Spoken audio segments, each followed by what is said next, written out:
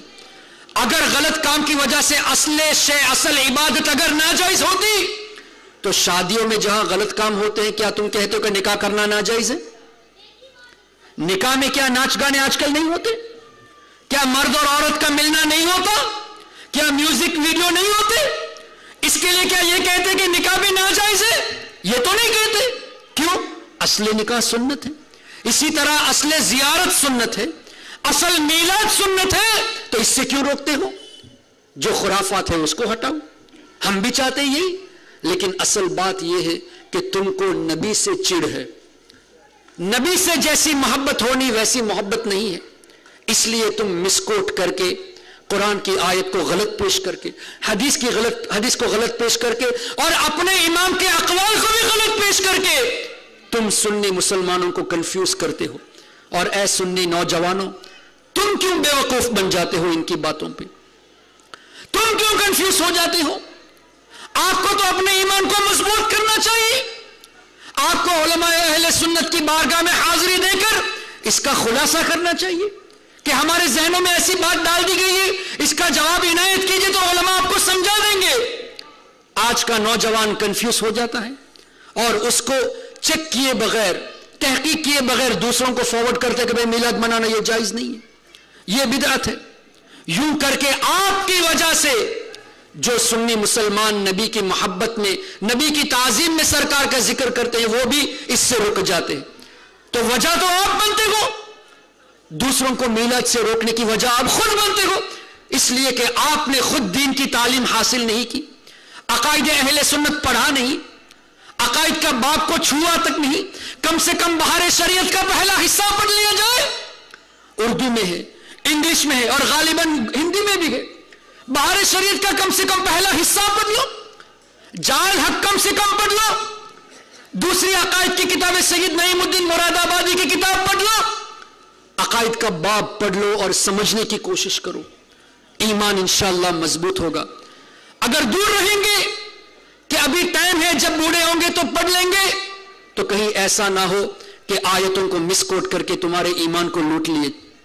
اس لیے محترم حضرات بہت زیادہ ان باتوں پر توجہ دینے کی ضرورت ہے، اور بالخصوص جو والدین میری بات کو سنتے ہیں، آپ اس بات کے انتظار میں مت رہیے کہ میرا بیٹا ابھی چھوٹا ہے، ابھی جوان ہے، ابھی اس کو کھیل کود میں جانے دو، ابھی اس کو مستی مذاق کرنے دو، بعد میں دیکھا جائے گا. نہیں، ایسا نہ ہو کہ جتنی محنت آپ نے اس کی پرورش کے لیے کی وہ جہنم میں جانے کا ایک سبب بن جائے. اللہ اکبر. ابھی سے ان کو نبی کی محبت سکھاؤ، ابھی سے صحابہ کی محبت سکھاؤ.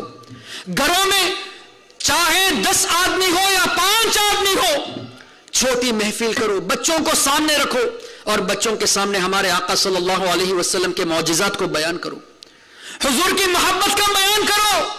اور اس کی تعلیم بھی خود سرکار نے دی ہے کہ اپنی اولادوں کو 3 چیزیں سکھاؤ. ادبوا اولادکم علی 3 خصال کما قال. اور سب سے پہلے حضور نے جو فرمایا حب نبیکم، اپنے نبی کی محبت سکھاؤ بچوں کو. پھر فرمایا نبی کے اہل بیت کی محبت سکھاؤ. پھر قرآن کی تلاوت کا ذکر فرمایا. کیا سبق ملا؟ قرآن کو پہلے بتانا چاہیے تھا، پہلے نبی اور آل نبی کی محبت، صحابہ کی محبت کی تعلیم، بعد میں قرآن کی تعلیم. کیوں؟ محدثین سے پوچھیے، آپ کو اس کا جواب دیں گے کہ قرآن اگر نبی اور آل نبی کی محبت میں پڑھو گے تو ہدایت ملے گی، اور قرآن نبی کی محبت، آل نبی کی محبت اور صحابہ کی محبت سے ہٹ کر پڑھو گے تو سوائے گمراہیت کے کچھ بھی نہیں. قرآن نے بھی تو فرمایا یضل بہ کثیرا ویہدی بہ کثیرا. بہت سے لوگ قرآن سے گمراہ ہوتے ہیں، بہت سے لوگ ہدایت پاتے ہیں. تو گمراہ اس لیے ہوتے ہیں کہ نبی کی محبت کے بغیر قرآن پڑھتے ہیں. اے وہابیو، اے غیر مقلدو، اے دیوبندیو، تمہیں وہ آیت نظر آئی کہ اللہ نے فرمایا اللہ کے سوا کوئی غیب نہیں جانتا؟ یہ آیت نظر نہیں آئی کہ عالم الغیب فلا یظہر علی غیبہ احدا الا من ارتضی من رسول؟ اللہ عالم الغیب ہے، اپنے غیب کو کسی کو اطلاع نہیں دیتا لیکن اپنے رسولوں کو. وما كان الله ليطلعكم على الغيب ولكن الله يجتبي من رسله من يشاء. اللہ تعالیٰ عام لوگوں کا غیب کا علم نہیں دیتا، اپنے چنے ہوئے بندوں کو علم دیتا ہے. یہ آیتیں نظر نہیں آئی. تم صرف وہ آیتیں پیش کرتے ہو وما لكم من دون الله من ولي ولا نصير. اللہ کے سوا کوئی مددگار نہیں، کوئی ناصر، کوئی حامی نہیں. ہم مانتے ہیں کہ اللہ کے سوا کوئی مددگار نہیں، لیکن ان آیتوں کا کیا ہوگا جہاں خود اللہ نے فرمایا فإن الله هو مولا، بے شک ان کا مولا اللہ ہے. وہ جبریل علیہ السلام مددگار ہے. وہ صالح المؤمنین، اللہ کے نیک بندے بھی مددگار ہے. والملائکۃ بعد ذلک ظہیر، اللہ کے فرشتے بھی مددگار ہیں. اسی طرح انما ولیکم اللہ ورسولہ، بے شک اللہ تمہارا مددگار، رسول تمہارے مددگار اور اللہ کے نیک بندے تمہارے مددگار. یہ آیتیں نظر نہیں آتی. سنی علماء کے پاس آؤ گے تو اس کا جواب ملے گا کہ وہ آیتیں جو کہتی ہے کہ اللہ کے سوا کوئی غیب نہیں جانتا، اللہ کے سوا کوئی مددگار نہیں، اس کا مطلب یہ ہے کہ ذاتی طور سے اللہ کے سوا کوئی مددگار نہیں. اور جہاں یہ آیت ہیں اللہ کے عطا سے انبیاء بھی مددگار، فرشتے بھی مددگار، اللہ کے نیک بندے بھی مددگار۔ اللہ تبارک و تعالی ہمارے ایمان و عقیدے کی حفاظت فرمائے، اور اللہ تبارک و تعالی ہم سب کو سچا اور پکا عاشق رسول بنائے۔ اللہ تبارک و تعالی ہماری نسلوں کو بھی نبی کریم صلی اللہ تعالی علیہ وسلم کا عاشق بنائے۔ نہیں ٹائم ختم ٹھیک ہے، ہو گیا 5-10 منٹ، ٹھیک وقت ہو گیا اور 5-10 منٹ کا ٹائم دیا گیا ہے۔ میں 2-4 کلپ آپ کو بتاتا ہوں جس سے آپ کو پتا چلے کہ کس طرح یہ لوگ مسکوٹ کرتے ہیں۔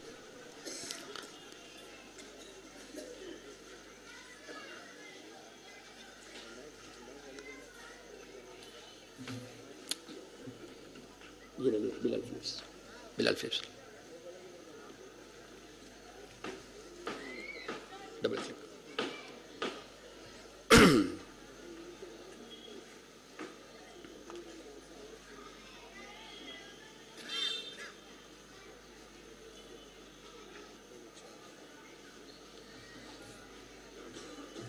نہیں چلتا کیا؟ اوپن وتھ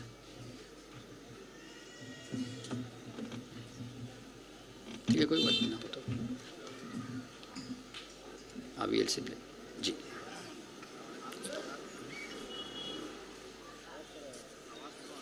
آواز کر لیں، ٹھیک۔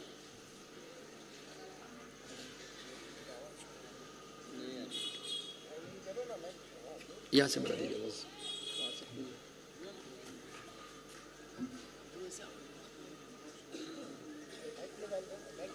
مائک پہ ڈال دیجیے۔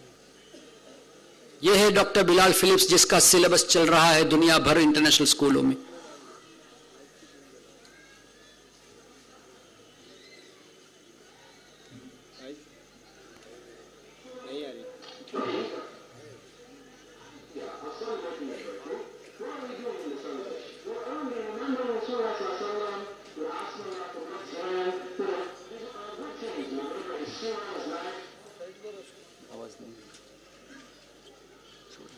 Yes, those are good things, but to combine them on that.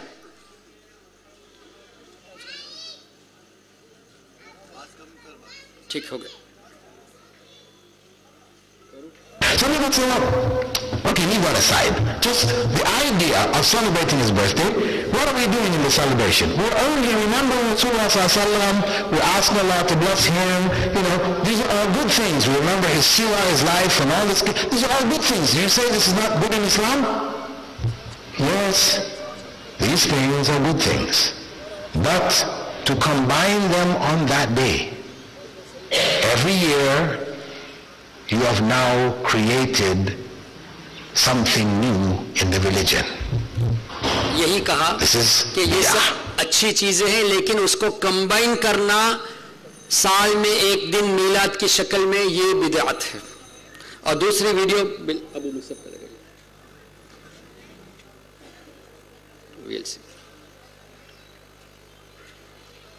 اب یہ دیکھو ابو مصعب وجدی اکاری، یہ پہلے بدھسٹ ہو گیا تھا، مسلمان ہونے کے بعد بدھسٹ ہوا تھا، پھر دوبارہ وہابی بن گیا۔ یہ میلاد کا مذاق کس طرح اڑا رہا ہے آپ سنیے۔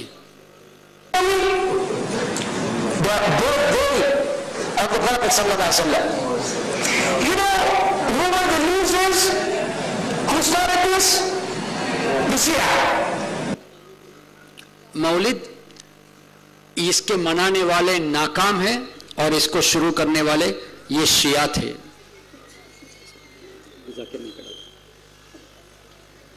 اور یہ آپ کے ہندوستان کا Zakir Naik. But celebrating birthdays of personalities and celebrating birthdays of people who have died, this leads to shirk for sure. Like celebrating birthdays of religious leaders, whether it be Jesus Christ, peace be upon him, whether it be Buddha, whether it be any messenger. Celebrating that is haram because that comes in worship. Celebrating birthdays of any religious personality, of any hero, that leads to idol worship, that per se is haram.